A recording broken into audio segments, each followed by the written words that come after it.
Welcome back to my channel Papiya's blog. আজকে নতুন আরেকটা ভিডিওতে তোমাদের সবাইকে স্বাগত জানাচ্ছি।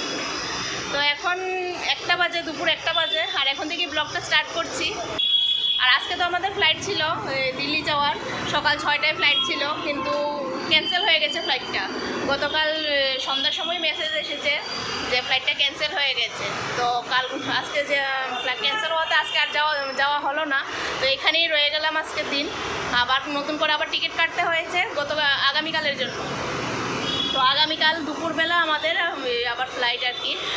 তো ও গেছে এখন প্রিন্ট আউট করতে, আবার নতুন করে ফ্লাইটের টিকিট কাটা হয়েছে। মানে কি মুশকিল, আজকে যাওয়ার কথা কিন্তু আজকে আর যাওয়া হলো না।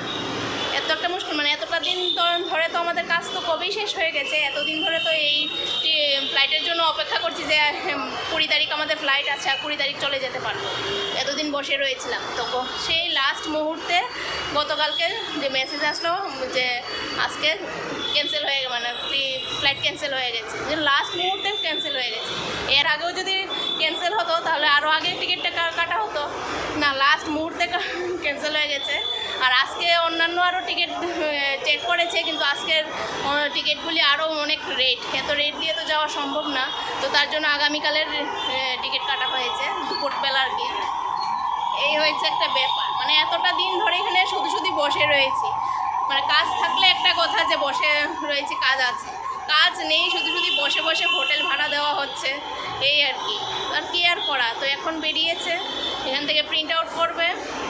প্রিন্ট আউট নিয়ে তারপর ভাবলাম যে আজকে দিন রয়েছে হায়দ্রাবাদ, যখন রয়েছে হায়দ্রাবাদের বিরিয়ানি খাবো না, এটা কি হয়? মানে স্পেশাল হায়দ্রাবাদি স্পেশাল তো হয়েছে বিরিয়ানি, তো এটা না খেলে তো আর হয় না। তো ভাবলাম যে চলো আজকে হায়দ্রাবাদি বিরিয়ানিটা খাওয়া যাক।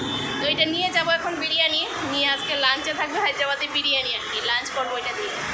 তো এখান থেকে প্রিন্ট আউট নিয়ে তারপর যাব বিরিয়ানি শপে, গিয়ে বিরিয়ানি নেব, নিয়ে রুমে গিয়ে বসে খাবো। তো এই হয়েছে চিকেন বিরিয়ানি, আর মিনি চিকেন বিরিয়ানি আনা হয়েছে 3 প্লেট। তো 3 প্লেটের মধ্যে দেখা গেল যে 2 প্লেটেই আমাদের 3 জনের হয়ে গেছে, অনেকটাই দিয়েছে আর কি। তো 1 প্লেট রয়ে গেছে, এটা থাক, এটা রাত্রে খাওয়া যাবে। তো অনেকগুলি দিয়েছে, 1 প্লেটেই অনেকটা মিনি চিকেনেই অনেকটাই মানে বিরিয়ানি আর কি, 2 জন খাওয়া যাবে এরকম। তো চলো আজকে হায়দ্রাবাদি বিরিয়ানি দিয়ে লাঞ্চটা আগে সেরে নিই। এখন 5টা বাজে, বিকেল 5টা হয়ে গেছে এখন। আর আজকে সারাটা দুপুর এই যে শুয়ে বসে এইভাবেই কাটাচ্ছি আজকে কোনো মানে কোথাও যাইও নি আজকে। আর সারাদিন তো কালকে মধ্যরাত্রি থেকে যে বৃষ্টি শুরু হয়েছিল, সকালবেলা যখন ঘুম থেকে উঠেছি তখনও দেখি বৃষ্টি। কালকে মধ্যরাত্রি থেকে খুব জোরসে বৃষ্টি হয়েছে কালকে। এখন আবার বৃষ্টি নামছে, গুঁড়া পড়ছে, এখন অন্ধকার হয়ে গেছে আর গুঁড়াও পড়ছে, বৃষ্টি নামবে মনে হয়। ভেবেছিলাম সন্ধ্যার পরে একটু আবার বের হবো ওইদিকে, মানে সামনে একটু ঘোরাঘুরি করে আসবো, বৃষ্টি জানি থাকবে কিনা কে জানে। যাই হোক, তো আজকে সারাটা দুপুর এই শুয়ে বসে এইভাবেই কাটাচ্ছি। আর শুয়ে খাওয়ার পর শুয়ে ওই সিনেমা দেখেই কাটালাম আর কি। ওই মোবাইলে সিনেমা দেখেছি, ভেড়িয়া দেখেছি। আর সকালবেলা কি বলছি, কালকে রাত্রেবেলা দেখেছি স্ত্রী পার্ট 2টা। তো থিয়েটারে গিয়ে দেখলাম, এখানে হায়দ্রাবাদের থিয়েটারে গিয়ে। আর স্ত্রীটা দেখা হয়নি আমার, রনি আর রনির পাপার দেখা হয়ে গেছিলো, আমি তো আর দেখিনি। তো তার জন্য কালকে রাত্রে বসে স্ত্রীটা দেখে নিয়েছি। কালকে রাত্রে কিছুটা দেখেছি, আর একটুখানি বাকি রয়েছিল। তো এটা আজকে দেখে শেষ করেছি। আর দুপুরবেলা খাওয়া দাওয়ার করে তারপর ভেড়িয়াটা দেখে শেষ করলাম। তো কী আর করবো, মানে আজকে সারাদিন এইভাবেই কাটাচ্ছি, শুয়ে বসে সিনেমা দেখে এইভাবেই কাটাচ্ছি আজকে দিনটা। আর আজকের দিনটাও বৃষ্টি ভাব, সকাল পর্যন্ত তো বৃষ্টিই ছিল, সকাল 8টা সাড়ে 8টা পর্যন্ত বৃষ্টিই ছিল, খুব জোর ধারাসে বৃষ্টি হয়েছে, মানে খুব জোর তোরসে বৃষ্টি হয়েছে। আবার তারপর থেকে আবার রৌদ্র উঠেছিল, এখন আবার গুঁড়া পড়ছে, অন্ধকার হয়ে গেছে, আবার গুঁড়া পড়ছে। আজকের দিনটা মানে বৃষ্টি একদম। তো এইভাবে আজকে দিনটা কাটাচ্ছি। কালকে সকালে উঠে 11:30টার দিকে তো বেরিয়ে যাব এখান থেকে। দুপুরবেলা ফ্লাইট, দুপুর কয়টা জানি বললো, দুপুর 2টো না 1:30 কয়টা জানি, এরকমই কয়টা জানি বললো টাইমিংটা। তো 11:30টার দিকে এখান থেকে বেরিয়ে যাব। তারপর গিয়ে পৌঁছতে বিকেল 5টা বাজবে, দিল্লি পৌঁছতে। তো এই আর কি, এইভাবে শুয়ে বসে আজকে দিনটা কাটাচ্ছি। আর কালকে গেছিলাম চারমিনার গেছি, এই দেখো জোরে আরম্ভ হয়ে গেছে বৃষ্টি।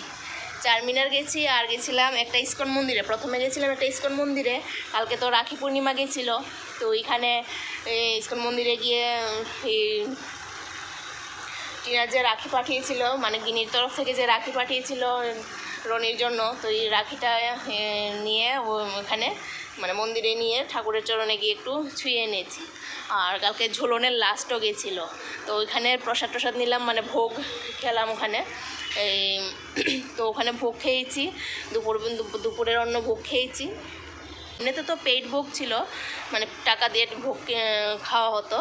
আর কালকে ঝুলনের লাস্ট ছিল বলে ঝুলন ফেস্টিভ্যালের জন্য কালকে মানে করে দিয়েছে, ফ্রি করে দিয়েছিল। তো কালকে দিনটা ভালোই ছিল, এখানে প্রসাদ নিলাম আর রাখিটা ওইখান থেকে ঠাকুরের চরণ থেকে ছুঁয়ে এনেছি। আর ওখানে ঠাকুরের মূর্তিগুলি খুব সুন্দর ছিল। আর ওখানে ভিডিও করেছিলাম আমি, এই মন্দিরের ভিডিও, তারপর এখানে একটা আওয়াজ হচ্ছে, মন্দিরের ভিডিও, তারপর গেছি মন্দিরের প্রসাদ খেয়ে, তারপর গেছিলাম চারমিনারে, ওইখানের ভিডিও করেছিলাম। সবগুলি ভিডিও কীভাবে যে ডিলিট হয়ে গেছে কিছু বুঝতে পারছি না। আজকে সকালবেলা ঘুম থেকে উঠে এটা এডিট করতে গিয়ে দেখি একটা ভিডিও ক্লিপ নেই। কালকে মানে যতগুলি ভিডিও করেছিলাম একটা ভিডিও ক্লিপও নেই। তারপর মানে দেখে মাথাটা নষ্ট হয়ে গেছে, মানে কালকে অনেকগুলি, মানে কালকের দিনের পুরো যেই জায়গায় গেছিলাম সব পুরো ভিডিওটা ছিল, একটা ভিডিও ক্লিপ নেই, এই আর কি। চলো, জোরে বৃষ্টি নেমে গেছে, এখন কাপড়গুলি ঘরে নেই, কাপড়গুলি শুকিয়ে এসেছে, এখন না নিলে এগুলি আবার ভিজবে।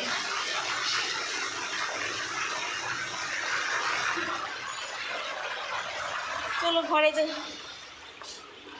তো বৃষ্টি একটু কমার পর বেরিয়ে গেছি একটু হসপিটালের সাইডে, এই যে আদা নেওয়ার জন্য। এখানে অনেক দিন ধরেই দেখছি, মানে আসার পর থেকেই দেখছি হসপিটালের সামনে একটা এই যে গাড়ি নিয়ে বসে, এই আদা তারপর ঝিঙা এসব নিয়ে বসে আর কি। তো এখানে দেখলাম যে আদার দাম অনেক কম, আমাদের এখানে তো 240 টাকা করে কিলো, আর এখানে দেখলাম যে 100 টাকা দিয়ে 1.5 কিলো আদা দিচ্ছে। আর ঝিঙ্গার দামও অনেক কম দেখছি।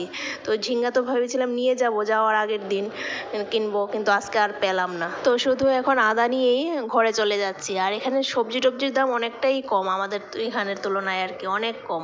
তো ভেবেছিলাম একটু ঝিঙে নিয়ে যাব, আর হলো না। তো এই যে আদা নিয়ে চলে আসলাম, শুধু 1.5 কিলো আদা, 100 টাকা দিয়ে 1.5 কিলো আদা নিয়ে চলে এসেছি।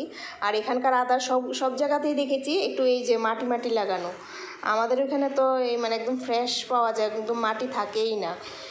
আর এখানে সবগুলি আদাই দেখলাম এই যে একদম মাটি লাগানো। আজকেরটা তো তবে একটু মাটি লাগানোটা কম, কিন্তু আরও অনেক জায়গায় দেখেছি আরও বেশি মাটি থাকে। তো এই আর কি লাল একদম মাটিগুলি লাল মাটি, মানে মনে হয় ক্ষেত থেকে তুলেই নিয়ে আসে, এটাকে আর পরিষ্কার করে না মনে হয় ভালো করে আর কি। তো যাই হোক, এখানে আদার দাম অনেক কম আর সবজির দামও অনেক কম। আমাদের এখানে যতটুকু কম, এখানে আরও অনেক কম সবজি। তো এখানে তো অনেক লম্বা ঝিঙে দেখেছিলাম, ভালো ঝিঙে অনেকদিন ধরে দেখছিলাম। তো কালকেও দেখিনি, আজকেও দেখিনি। আজকে নেবো ভেবেছি, মানে আগের দিন না নিলে তো হবে না, এত আগে নিয়ে কিনে রাখলে তো একটু নষ্ট হয়ে যাবে। তো ভেবেছিলাম যেদিন যাবো এর আগের দিন নেবো, তো আর হলো না আর কি নেওয়া।